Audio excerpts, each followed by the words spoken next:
Turn heads and bring the hype with a custom hype chain from Lotwin. Perfect for youth sports, fantasy football, or just flexing your pride.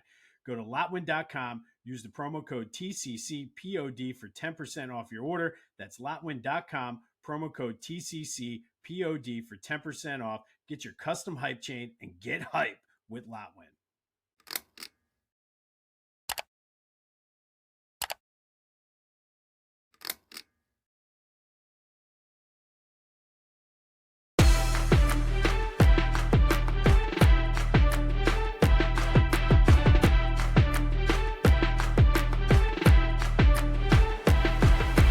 What's up, everyone? Welcome to this day in Phillies sports history for June 9th, 2026. I'm your host, Jim Montgomery. Welcome to a Tuesday edition of the podcast. Lots to get into today, so buckle up. But first, it is Tuesday, time for a little motivation / positivity. Brought to you by the Clashing Conferences Sports Fan Network. Go to clashingconferences.com to see how you can join today. Check out their podcast wherever you get your podcasts, as well as on YouTube. And of course, we here at This Day in Philly Sports History are proud members of the Clashing Conferences podcast. All right, so I was scrolling TikTok one night when I couldn't sleep, and I came across this post, and the quote that the guy said, it really kind of resonated with me, and I needed to hear it that day, as are most of what I share with you on Tuesdays. But the guy basically said, you don't have to win every battle today. You just have to stay in the fight. And that, again, really hit home. The last weeks of school are always tougher. Really, for us, the last month or so, due to state testing and things like that, as well as just the daily grind of life between kids' sports and things like that. My wife's schedule. So I really needed to hear that. But to me, it's about building resilience. And you don't have to be flawless in order to build resilience and be resilient. You don't have to be perfect every day. Sometimes just surviving is good enough. And that, to me, is sometimes you just got to survive. If you remember the old Good Times theme song, keeping your head above water, making a wave when you can. Sometimes that's okay.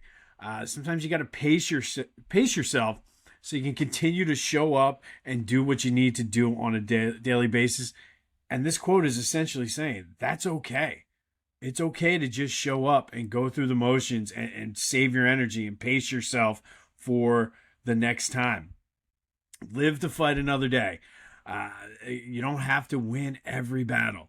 Just live to fight another day, because sometimes you need to preserve that energy to hit your priorities and prioritize what you want to get done.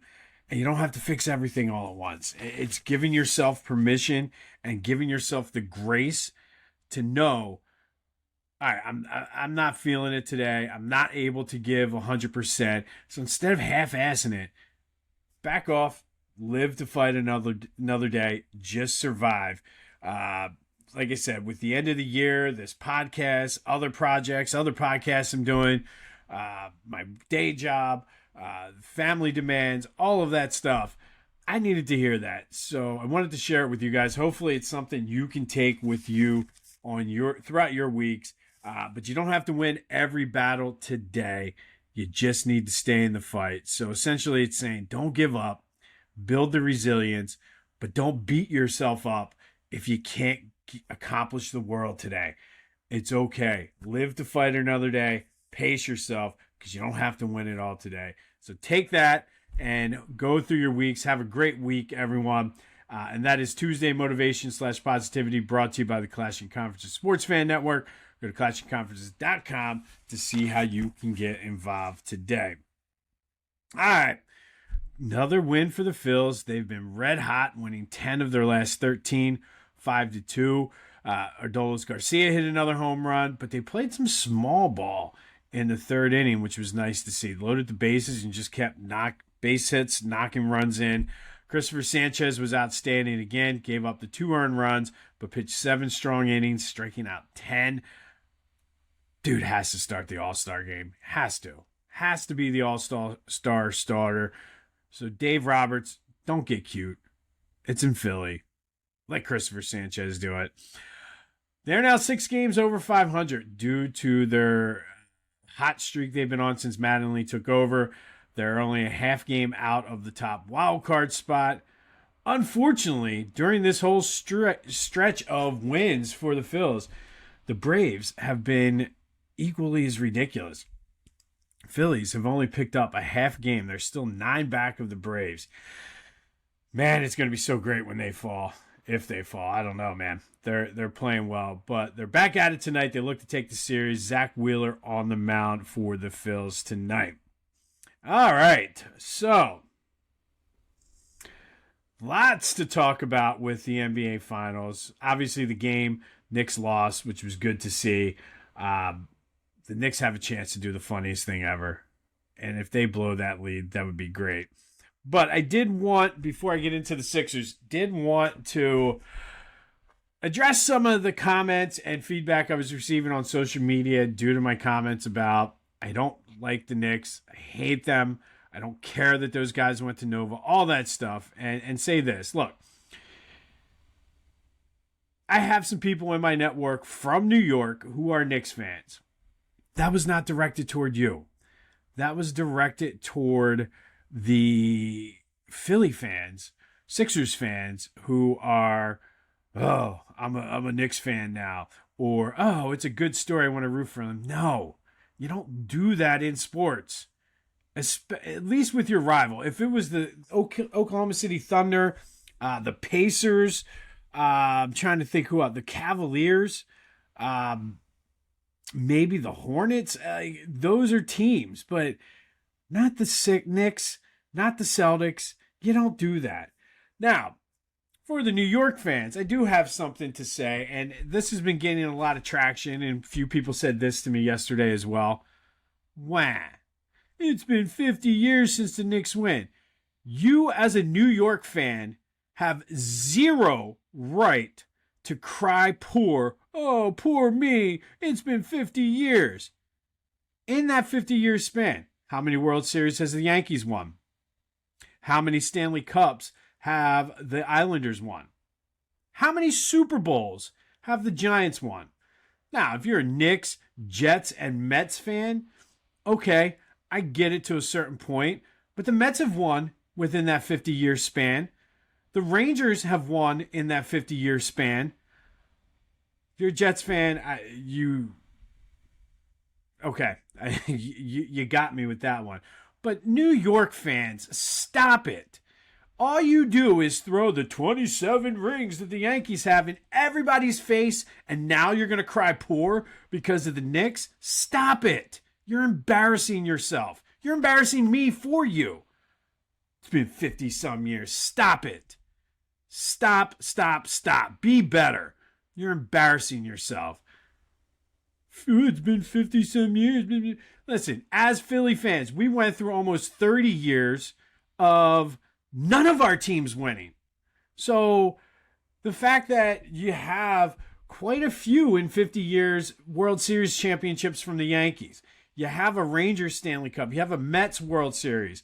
I believe, depending on the timing, I think it was 73 when the Knicks won. I believe the Mets won in 73 as well. Maybe not. Maybe they were in the World Series. Either way, you have 4 giant Super Bowls. So stop with the crying, woe is me. Stay classy, New York. Stay classy. And you have it's set up perfect for you guys to do the funniest thing, and I am here for it.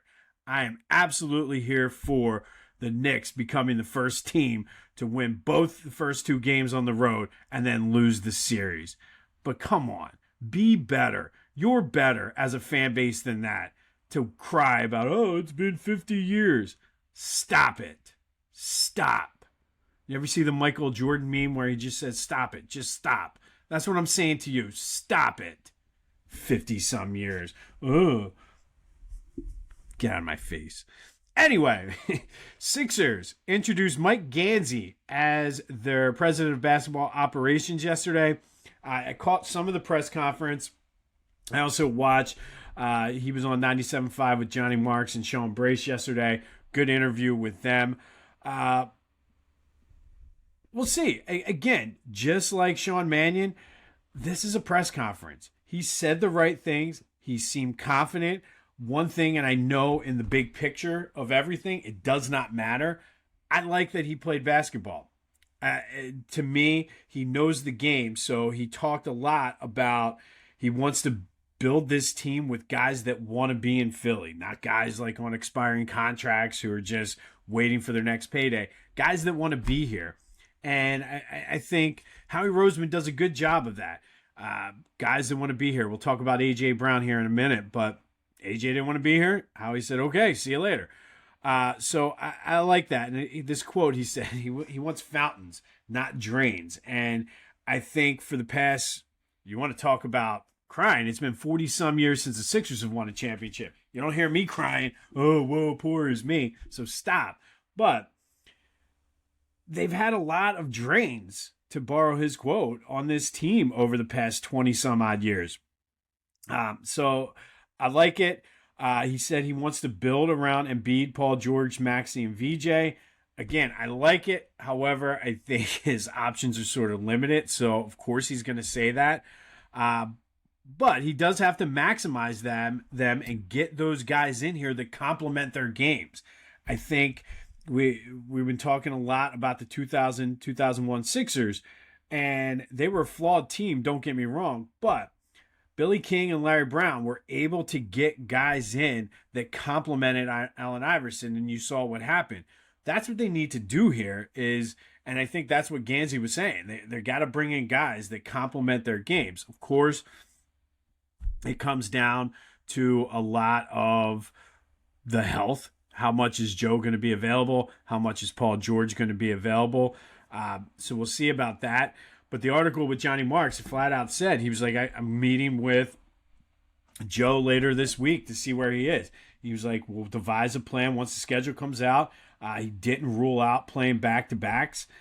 But Joe is probably the healthiest he's been going into an offseason in his entire career, at least the past 8 years or so. So again, I like sort of what he was selling. Whether or not it comes to fruition, we'll see. It does seem as though just through one interview, he is already more, and I'll borrow this line from Johnny. I was texting with him last night. He is more emotionally intelligent than Daryl Morey, which that was the first thing that stuck out to me. And again, I don't know if it means a thing, but he played ball. He was asked about analytics, and he's like, sure, they play a big part in the game. But he also followed that up with talking about seeing what guys can bring and having a certain mindset and a certain mentality. So I think analytics are going to drive it, as they do with everything in sports. But at the same time, you got to look at the basketball aspect of it as well. He wanted to keep Jameer Nelson. Again, I like it. There's just something about Jameer. I think he's young. Because he also played, he has been around this team, so he kind of knows the guys that are on the team. He helped bring some of them in when he was down in Delaware with the Blue Coats. So I think due to his success down there, he's going to be good, because Gansey talked about the internal development of the current roster, and I think Jameer is one of those guys that will do it. So we'll see. Again, it's a press conference. What happens remains to be seen. He talked a lot about how this draft is important. Sixers have done fairly well. They just have not held on to those guys they've been drafting, going all the way back to Mikal Bridges. So we'll see. Draft's in about 2 weeks, but I liked the first initial reaction to Mike Gansey. I like it. I think the press conference was one thing, but seeing him being able to talk and sort of speak directly to the fans on 97.5 yesterday, I thought was good. So I'm all in. I mean, what other choice do we got? You could sit there and cry like Knicks fans, or you can just say, all right, show me what you got. It's been 50 years. Stop it. Let me know your thoughts on Gansey as well as the Knicks. 267-495-8531. Oh, yeah, we're talking Knicks the entire rest of this series because I'm sick of people saying, how come you don't talk about the Knicks? They have all the guys from Nova. Okay, we're going to talk about them. How'd they look last night? And I'm so glad that Brunson got thrown down and no foul was called on that. And then Josh Hart, the biggest crybaby in the NBA. Yeah, that's saying something, especially when our own guy is kind of a crybaby too, but gets called for a technical. I love it. Or flagrant, whatever it was. Love it. Love it. Let's go Spurs. All right, so I saw this. I don't think this is a new article, or maybe it's an article that's coming out. I don't know yet, but lots of things floating around yesterday. Collaboration ESPN report was saying that essentially the reason for A.J. Brown being unhappy was not a personal relationship. Now, I will say it seems awfully convenient that this report is coming out after the whole massage therapist and Hassan Reddick story came out. It's maybe a little damage control coming from the Patriots. I don't know. Just speculating here, but the timing seems odd that all of a sudden these reports are coming out. But essentially, he was not happy with the way Jalen threw the ball to him in tight coverage. Now, look, I was at every home game last year with the exception of, I think, one. You dropped so many catchable passes last year. And if you want to be an elite receiver, you got to make some of those catches. Is Jalen the most accurate quarterback in the league? No. I'm not going to sit here and say Jalen certainly could have made some better throws to you last year. But going back to the 49ers playoff game, catchable balls that you missed. Going back to the LA Chargers game, catchable balls that you dropped. In tight windows, I might add. The stats speak for themselves. You've had 4 of your best years ever with Jalen Hurts as your quarterback. And look, do you want to be the alpha? You were never going to be the alpha here. This is Jalen Hurts' team. We have Saquon Barkley as running back. We have a 1B, 1A, whatever you want to call him, receiver on the other side, and Devontae Smith. So if you want to go to New England where you're going to be the guy, that's okay. Just say that.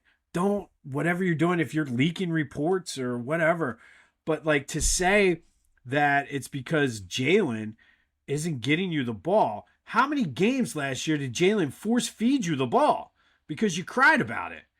And those are games that the Eagles didn't win, but you were happy because you had your numbers. So just say it. And don't act like, and this is for the ESPN reporters, don't act like A.J. Brown was out there like Jerry Rice making ridiculous catches, best hands in the league. He wasn't. So is there blame to put on Jalen Hurts? Absolutely. Could he have been better? Yes.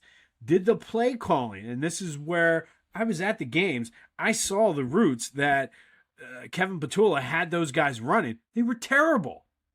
So that's not on Jalen that he has in zone coverage. Kevin Petula has A.J. Brown sitting right over the middle with 2 guys on either side. That's not on Jalen.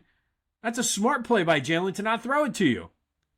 So I'm kind of over it, but like to slander my quarterback like that, to try to spin whatever narrative is trying to be spun is absolutely ridiculous. Let me know your thoughts on that as well. 267-495-8531. That's the Back to the Future voice and text line. All right, yesterday's trivia question. We were talking about that 0-1 Sixers team. Who's the only other player in the finals to score 20 points in a game? That would be Dikembe Mutombo, scored 23 in Game 3. Would not have gone Dikembe on that. I probably would have said like Aaron McKee or even Eric Snow. But Dikembe scored 23 in Game 3. All right, some quick housekeeping notes. Be sure to follow me on all social media platforms at Philly Jimbo. Subscribe to the YouTube channel, Jimbo_Mont. Continue to spread the word. Check out the Philly Hall. Myself and Steve Scalish host the official podcast of the Philadelphia Sports Hall of Fame.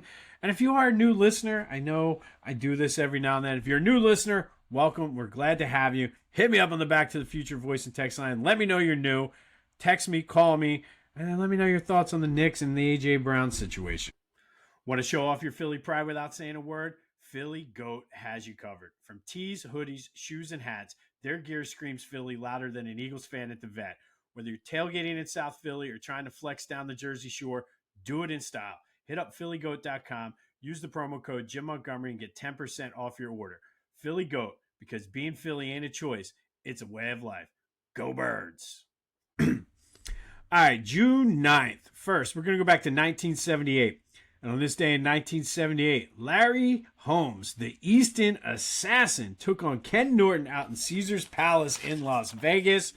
Holmes was the number 2 ranked heavyweight in the world. He was 27-0 with 19 knockouts. Norton was the WBC champion. And what a great fight this was. Holmes dominated early. Ken Norton came back. Larry Holmes won a very close split decision. This fight was tied on all 3 judges' cards going into the 15th round. One of them gave it to Norton. The other 2 gave it to Holmes, winning his first heavyweight championship. He would continue to be the heavyweight champion through until 1985 when he lost to Michael Spinks. But the Easton assassin, Larry Holmes, beat Ken Norton on this day to win the WBC championship out in Las Vegas. Giving a lot of love here to my LV people today. So shout out to you, Lehigh Valley. And then 5 years later in 1982, Phillies beat the Cubs 4-2 at the Vet. Mike Schmidt, Bo Diaz both homered. Steve Carlton was on the mound and pitched a complete game, striking out 16 Cubs that day, including 4 times by Ryan Sandberg. The 16 strikeouts is a Phillies record for a left-hander in a 9-inning game. If you remember, we talked about this previously. Chris Short struck out 18 while pitching 15 innings for the Phillies for the left-handed record. And that is also the second in Phillies history for most in the game. But Steve Carlton struck out 16. Phillies beat the Mets beat the Cubs 4-2 at the Vet. Again, I got New York on my mind today. They're everywhere. Got my mind is cloudy. Fast forward to 1991, Phillies lose to the Reds in Cincinnati 6-3. John Kruk, however, went 3 for 4 with 2 triples. Von Hayes added 2 doubles, but it wasn't enough as the Reds beat the Phils 6-3. And that leads us into today's trivia question. Who holds the Phillies' modern single-season record for triples in a season? Again, hit me up on the Back to the Future voice and text line. The Discord link is in the description as well. But who is the single season leader for triples, modern day, post 1900 for the Phillies? And then in 2010, Flyers lose Game 6 of the Stanley Cup 4-3 in overtime at home. It was the first time a visiting team won in that series. Scott Hartnell had 2 goals, though, including the game tire to send it to overtime, just under 4 minutes left. Patrick Kane with the overtime winner. I still remember watching this game thinking, oh, it went through the net. It went through the net. Unfortunately, it did not go through the net. And then in 2021, Phillies win their first of 3 straight walk-offs at Citizens Bank Park. In this one, they were trailing 1-0 heading into the bottom of the 9th when Luke Williams hit a walk-off homer in his first ever major league start. He became the first player in Phillies history to hit a walk-off in his first career start. Only played in 58 games for the Phillies that season. Currently in the Braves organization. And it was the only home run he hit with the Phillies. But it was a big one. Luke Williams with the walk-off on this day in 2021. First time a Philly made his first career start and hit a walk-off. All right, and then finally, our greatest figure in Philly high school basketball tournament continues. Yesterday, Wally Jones dominated Alvin Williams, winning pretty much 100% of the vote. Nobody voted for poor Alvin, but I think Wally, that was the right choice. And Wally's a dark horse in this tournament. So thank you to everybody who voted yesterday. Today, we move to the suburban region. We have an interesting 8-9 matchup between number 8, Dante DiVincenzo, and number 9, Malik Rose. Notice I got his name right there. Let's start with DiVincenzo. He's a Salesianum graduate. Salesianum is in Delaware. While he was there, he won 2 Delaware State championships. He was the Delaware Player of the Year in 2014, 2-time All-State. He's on the Delaware All-Decade team, and his number 15 is retired at Salesianum. From there, he went to Nova, committed in it during his junior year. So always, I guess, wanted to go to Nova, committed there. And at Nova, he won 2 NCAA championships. He was the most outstanding player of the tournament in 2018. That year, he was also the 6th man of the year in the Big East. All of that led him to be the 17th pick in the 2018 draft.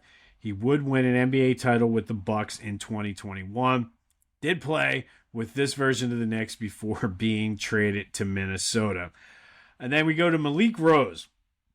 Overbrook High, averaged double-double his junior and senior years. He was all public league as a junior. From there, he went to Drexel, where he was 3rd-team All-American, 2-time America East Player of the Year, 3-time America East Tournament MVP, and helped lead Drexel to their only NCAA tournament win in school history in 1996, upsetting Memphis. He did win 2 NBA championships with the Spurs, became the color analyst for the Sixers for a few years before getting into the front office, becoming a G League executive, and now works for the NBA in their executive offices as well. Now it's your turn. Who is the greater high school basketball figure in Philly? Is it Dante DiVincenzo out of Salesianum, Malik Rose out of Overbrook? Hit me up on the Back to the Future voice and text line 267-495-8531. Any of my social media platforms. Text me however you want. But this is an intriguing matchup. Dante DiVincenzo versus Malik Rose. Who is the greater Philly high school hoops figure? On this day in 2021, Luke Williams, making his first major league start for the Phillies, hit the walk-off homer as the Phillies beat the Braves 2-1 that day, the first of 3 straight walk-offs for the Phils at Citizens Bank Park. Flyers lose Game 6 of the Stanley Cup Finals on this day in 2010. John Kruk hits 2 triples as the Phillies lose to the Reds 6-3 on this day in 91. Steve Carlton strikes out 16, setting the Phillies' 9-inning record for a left-handed pitcher in 1982. And the Easton assassin, Larry Holmes, beat Ken Norton on this day to win the WBC Heavyweight Championship. He would be champ until 1985. So pretty good run for Larry. Be sure to let me know your thoughts on everything Philly sports, including the Knicks, the Nova Knicks, if you want to call them that. Lots to talk about. A.J. Brown, the Phillies not being able to gain any ground on the Braves. World Cup starting, so plenty to talk about. 267-495-8531. And remember, you don't have to win every battle today. You just have to stay in the fight. So it's okay to be tired. It's okay to put something off sometimes until tomorrow. You just need to stay in the fight. So don't let it get you down. We talk about mental health all the time on Tuesdays and on this pod. Take care of your mental health. If you need to take a mental health day, by all means, take it. As long as you're able to stay in the fight, you'll be fine. This has been This Day in Philly Sports History for June 9th, 2026. My name is Jim Montgomery. Go have yourselves a Tuesday. And until next time, I'll see you when I see you.